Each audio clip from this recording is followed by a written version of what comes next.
Hello, this is Christian Ikovic bringing you a word from the Heart of Hope. It's a pleasure to be a pastor.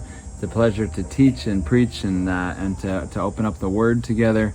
But I've often kind of wrestled as a Christian with knowledge and kind of the tension between Christians learning what's right or learning what God desires, learning what His good news is, learning truth. And yet at the same time still being jerks. Like how is it that I can get within me this glorious good news, glorious truths, these life-transforming things that I take in and really need to take in, and yet I can still live in pretty foolish or immature ways. When I wrestle with it, it's helpful for me to be in a book right now like 1 Corinthians, because you have Paul writing to the church in Corinth, which was one of the most gifted, potentially, churches.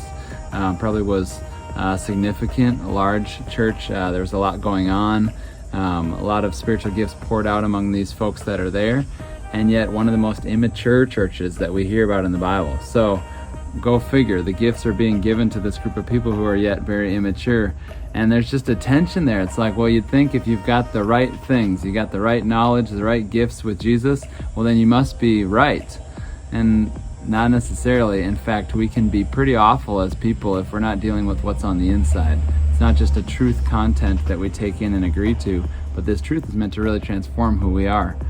But that doesn't come from beating yourself up, from a guiltiness, from an inadequacy.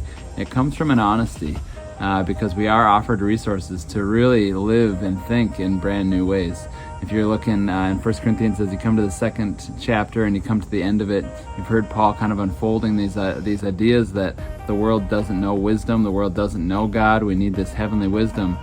And Paul ends with this question. He says, "For who has known the mind of the Lord so as to instruct him?"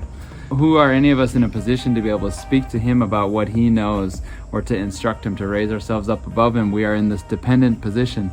And yet then he adds, without a skip and a beat, he says, "But we have the mind of Christ." So he says, who could know the mind of the Lord? Not just His thoughts, but who He is, His being. And yet we have the mind of Christ. We're able to think the thoughts that Christ thought. He's given us His Spirit. And so in some sense there's no excuse, but in some sense, what great news, what great joy. We don't have to live in the old patterns, the old behaviors, the old ways of thinking. We don't just need these new few truths that we agree to up here. We actually get to step into a brand new way of seeing this world and living out the lives that we're given. So leaning into it, stepping into it, and maybe not making excuses for the poor behaviors that still exist or for the ways that we act immaturely or foolishly, but really just being honest about those before the Lord and letting Him renew us, renew our mind, renew our hearts, renew who we are, because you have the mind of Christ. You get to think new thoughts. You don't have to live that old way anymore. Thank you for spending the time that you do with the Lord. It's never a waste. He's always attentive, and He loves to spend His time with you. So